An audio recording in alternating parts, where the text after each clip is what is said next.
네, 오늘 3부는 예고해드린 대로 조국혁신당의 조국 대표와 함께하겠습니다. 어서 오세요, 대표님. 네, 반갑습니다. 어제 국회에서 있었던 내란 1년 기억식 행사는 좀 참여하셨고요. 예, 참석해서 그 연설도 했습니다. 소회가 어떠세요? 한 1년 만에 광장에 나가서 마이크를 잡았는데 참 온갖 생각이 들었습니다. 그렇지만 여하튼 윤석열이라는 그 술 취한 폭군이 내란을 일으켰고 네. 그걸 국민의힘으로 격퇴를 했지 않습니까? 그 점에서 참 감동적인 그 시간이었다 말씀드리고 싶습니다. 그 대표님 같은 경우는 내란 직후에 국회를 떠나셔서 예. 영어의 몸이 되셨고, 근데 그 후에 체포 과정이라든지 현재 심판 과정을 다른 데서 지켜보셨잖아요. 독방 안에서 TV로 봤죠. 그때 심경이 참 남달랐을 것 같은데 어떠셨어요? 저는 이제 윤석열이 탄핵될 거라는 거는 뭐 거의 확신을 했습니다. 법률적으로 분명하기 때문에. 근데 그 과정에서 가장 제가 화가 났던 두 사건이 있다면 하나는 지기현 부장판사가 전례 없는 계산법으로 구속 취소를 시켜서 석방이 되더라고요. 저는 독방에서 그 TV를 보는데 네. 윤석열이 득이 만면한 얼굴로 주먹을 예. 휘둘면서 네네. 서울구치소문을 나설 때 화가 났고 두 번째는 조희대 대법원장이 주도해서 대선 개입 판결, 즉 이재명 후보의 자격을 박탈하려는 판결. 파기환송 판결. 네, 예. 그걸 보고 정말 기가 막혔습니다. 그래요. 알겠습니다. 아무튼 대표직에 복귀를 하신 건데 지금 당의 입장에서 대표가 돼가지고 가장 먼저 풀어야 되는 난제라고 설정하시는 게 어떤 걸까요? 지금 제가 정치 활동을 못했던 한 8개월 그리고 비상대책위원회 기간 한 2개월 정도에서 대략 한 10개월에서 12개월 정도 당이 매우 정체되어 있었습니다. 이게 하나 그래서 뭐 당 지지율 많이 떨어져 있고 이랬거든요. 그리고 더 근본적으로는 조국혁신당이 3년 너무 길다. 윤석열 탄핵을 선도적으로 외치고 싸웠고 또 성공을 했습니다. 그렇지만 이재명 정부가 들어서고 난 뒤에 조국혁신당의 독자적 역할과 효능이 무엇인지 네. 국민들에게 제대로 저희가 알려드리지 못한 점이 있습니다. 이 두 가지가 겹치면서 현재 조국혁신당의 지지율이 과거보다 많이 빠졌거든요. 네네. 그래서 이거를 제가 책임지고 해결해야 되는 그런 과제를 안고 있다. 그래서 하나하나 쌓아가려고 합니다. 근데 일단 좀 그 먼저 풀어야 되는 문제 아직 완결이 된 것 같지 않아서 여쭤보는 건데 강미정 전 대변인이 그 대표님이 취임한 직후에 이런 입장을 내놨습니다. 당 내부에서 발생한 2차 가해를 엄단해야 된다. 촉구하는 내용의 입장을 밝혔는데 어떻게 받아들이세요? 2차 가해자에 대한 명단을 강미정 대변인 측이 제출을 했고요. 그거를 저희 당의 공식 기관인 고충심위원회가 지금 심사 중입니다. 아, 예. 그 명단이 많고 또 내용을 검토를 해야 되지 않습니까? 그걸 제출하면 바로 다음 날에 2차 가해자라고 얘기할 수는 없죠. 그분들의 해명도 들어야 되고 조사를 해야 되기 때문에 그게 진행 중이다. 물론 강미정 전 대변인 입장에서는 왜 빨리 하지 않느냐 이런 이제 불만이 충분히 있을 수 있다고 보고요. 근데 저희로서는 2차 가해로 지목된 사람을 바로 2차 가해자라고 결정할 수는 없죠. 네네네. 당연히 조사 진행 중이고 가능하면 빠른 시간에 그 결과를 발표할 것으로 압니다. 그래요. 그러면 좀 조사 결과는 뭐 언제쯤 나온다 이런 뭐 예상은 가능한가요? 그 조사위원회가 독립적 위원회이기 때문에 예. 제가 이래라 저래라 할 수도 없고 관여할 수도 없습니다. 거기서 독립적 기관으로 운영되고 있기 때문에 기다려 보시면 뭐 저희가 그걸 숨기거나 은폐할 생각은 전혀 없다 말씀드립니다. 알겠습니다. 어제 그 내란 1년이 되는 날 아침에 추경호 전 원내대표의 구속영장이 기각이 됐습니다. 법원의 이런 판단은 어떻게 평가를 하십니까? 저는 지금 보면 특검이 청구한 구속영장에 대한 기각률이 한 50% 정도입니다. 예, 맞아요. 예. 근데 일반 형사 사건의 구속영장 기각률이 한 20% 정도 되거든요. 월등히 높은데 이게 두 가지로 얘기할 수는 있습니다. 특검이 수사를 엉터리로 했다. 라는 입장이 있을 수 있겠죠. 저는 그건 아니라고 봅니다. 네. 그렇다면 저의 생각으로는 현재 법원이 이 내란 사건 피의자에 대해서 그 구속 여부를 판단할 때 피의자의 즉 내란 사건 피의자들의 방어권 문제를 유독 더 많이 고려한다는 생각이 들지 않을 수가 없습니다. 그건 좀 뒤집힌 거 아닙니까? 글쎄 말입니다. 조희대 대법원장 스스로가 반헌법적 행위라고 규정까지 했는데. 글쎄 말입니다. 저는 이제 피의자의 방어권은 보장되어야 되죠. 네. 그 자체를 거부할 수는 없습니다. 헌법적 권리이고 어떤 사람이라도 살인범이라 하더라도 피의자의 방어권 보장돼야 되는데 근래 검찰이 이제 특검이 청구한 영장에 대해서 통상의 사건보다 많이 기각시키는 것은 네. 저는 좀 특이하다고 생각이 들고 이 점이 아까 제가 언급했던 지기현 부장판사가 전례 없는 수십 년 동안 구속기간 계산법이 있었는데 윤석열에 대해서만 매우 새로운 계산법을 도입했고 그 계산법을 도입한 이유를 피의자의 방어권 운운했거든요. 왜 그 사건에만 그 계산법을 도입한 것 해서 논란이 된 것처럼 다른 사건도 유사한 그런 느낌을 받고 있습니다. 그러면 뭐 일각에서 이런 의심을 하고 있잖아요. 법원 내 뭔가 모종의 특별한 기류가 형성이 되어 있는 거 아니냐 이런 의심도 하는데 대표님은 어떻게 보세요? 저는 뭐 그 기류 문제는 이제 온갖 설이 있는 걸로 알고 있습니다만 근데 확증은 할 수는 없고요. 근데 지금 법원에서 왜 이런 흐름이 갑자기 생겼을까? 그러니까 통상의 그 구속영장보다 한 2배 이상 정도의 엄격한 심사를 하고 있는 거 아니겠습니까? 저는 이제 그 확인할 수는 없지만 지금 현재 법원 내에서 현재 이제 내란 이후에 그 국회에서 각종 사법 개혁 관련 여러 가지 시도를 하고 있지 않습니까? 네네네. 그것에 대해서 우회적 방식으로 저항을 한 것이 아닌가라고 추측해 봅니다. 그렇게 생각을 하시는 네네. 거고. 그러면 지금 민주당이 추진하고 있는 내란 특별법은 어떻게 평가를 하세요? 내란 특별법이 소위 통과하고 법사위 통과됐는데요. 그 중에 뭐 여러 가지 내용이 있습니다만은 저는 이 내란 전담 특별재판부를 만드는 것 같은 경우 저는 이것도 역시 법원의 책임이 매우 큽니다. 이제 국회가 법률을 만들어서 내란 재판 전담 재판부를 만들겠다고 지금 하고 있는 거 아닙니까? 그런데 이렇게 하기 전에 법원이 훨씬 애초부터 자신의 예규에 따라서 네. 전담 재판부를 만들 수 있습니다. 예컨대 지금 이미 네. 대법원 예규로 부패 범죄 전담 재판부가 운영되고 있습니다. 예. 그럼 이 경우도 내란 재판이 시작됐다. 그러면 윤석열이건 김용현이건 뭐 이상민이건 누구든 간에 한 재판부에 다 몰고 매일매일 재판을 해야 됩니다. 그럼 신속하게 재판을 할 수 있어요. 네. 그리고 재판 진행의 방식, 지휘의 방식도 일관됩니다. 근데 현재 내란 피의자들이 각 재판부에 흩어져 있지 않습니까?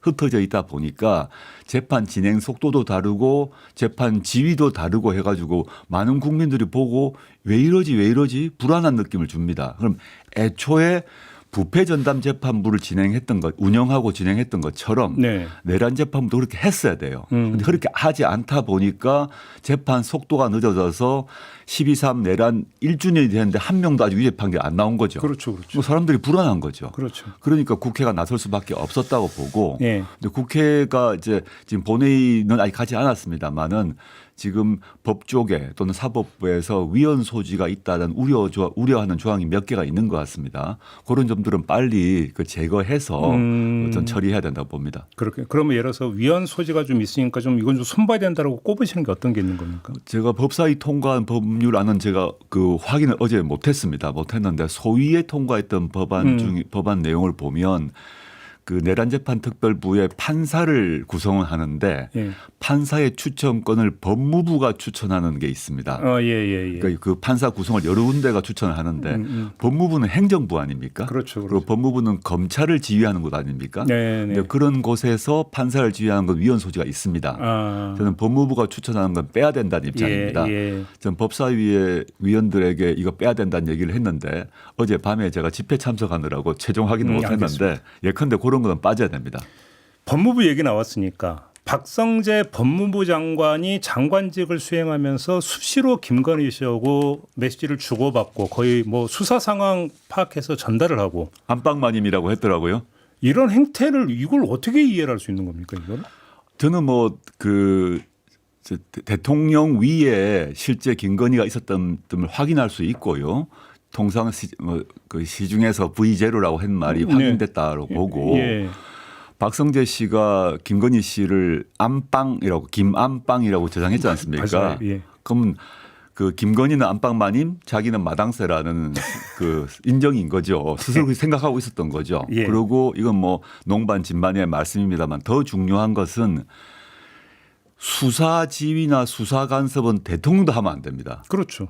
대통령도 하지 않은데 김건희라는 사람이 수사에 개입하고 법무부 장관에게 자신의 수사는 물론이고 자신의 수사 진행이 궁금해서 물어봤다라고 그것도 문제가 되지만 그에 더해서 다른 사람 수사에 대해서 강력한 압박을 가합니다. 뭐 김명수 그렇죠. 수사 뭐 예. 김명수 대법원장 수사 왜 안 하고 있어?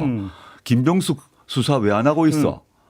이게 말도 안 되는 행위인데 예. 지금 특검에서 청탁금지법 위반으로 수사가 진행되는 걸로 알고 있는데 왜냐하면 청탁금지법을 보게 되면 그 수사 청탁 같은 걸 하는 걸 금지하고 있습니다. 네. 근데 청탁금지법은 이 법정형이 낮습니다. 근데 이거는 직권남용이거든요. 수사 예. 개입을 하면 무조건 직권남용인데 그다음에 또 과장들한테 일 시켰잖아요. 그렇죠. 예. 그리고 남아 있는 거는 김건희는 사인, 그냥 보통의 시민 아닙니까? 이게 남아 있어서 아직 직권남용으로 가지 못했는데 김건희와 윤석열과 박성재의 직권남용, 즉 수사 개입 공범이라고 좀 봅니다. 네.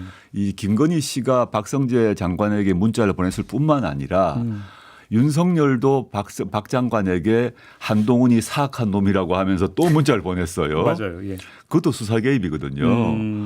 그러면 이 3인 사이에 그 수사 개입에 공모가 있는 게 좀 있다고 보고 이 문제를 빨리 확인해서 그 수사 개입 건으로 직권남용으로 빨리 수사를 해야 됩니다.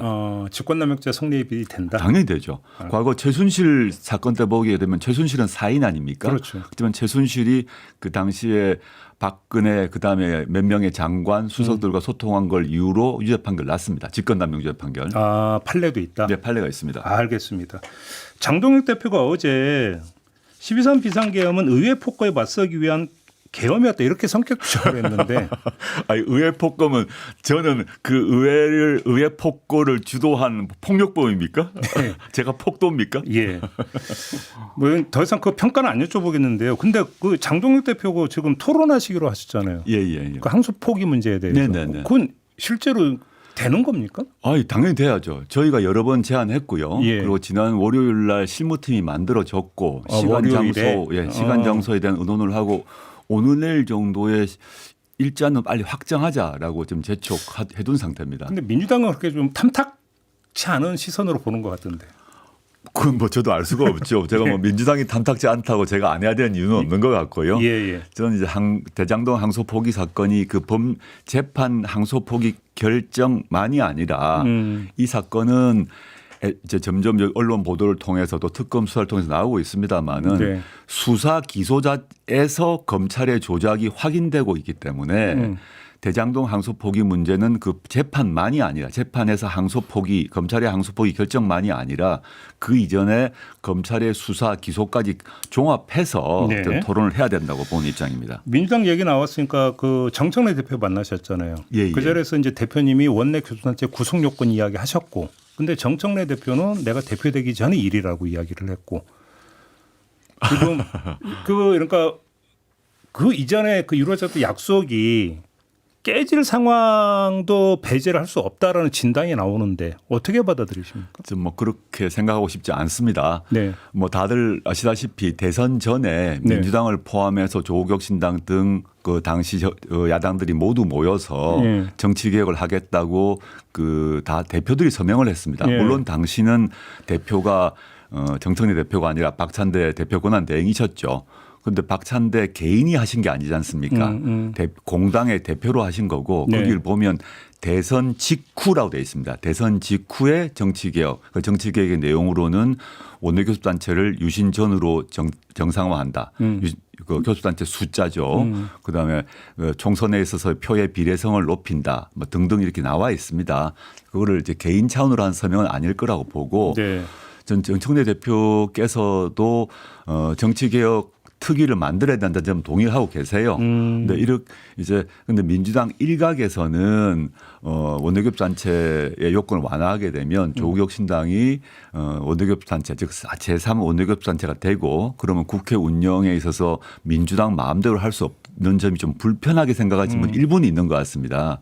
그렇지만 반면 박지원 의원님 같은 경우는 적극적으로 그 약속 지켜야 된다 말씀하시더라고요. 그래서 저는 대승적으로 해 주실 거라고 믿고 또 이재명 대통령께서도 우상호 수석을 통해서 공개 발언을 하셨습니다만 우상호 수석이 말씀하시기를 이재명 대통령도 정치개혁 논의를 지지한다라고 명시적으로 말씀하셨기 때문에 그런 방향으로 가리라 믿고 또 민주당도 그렇게 가리라 생각합니다.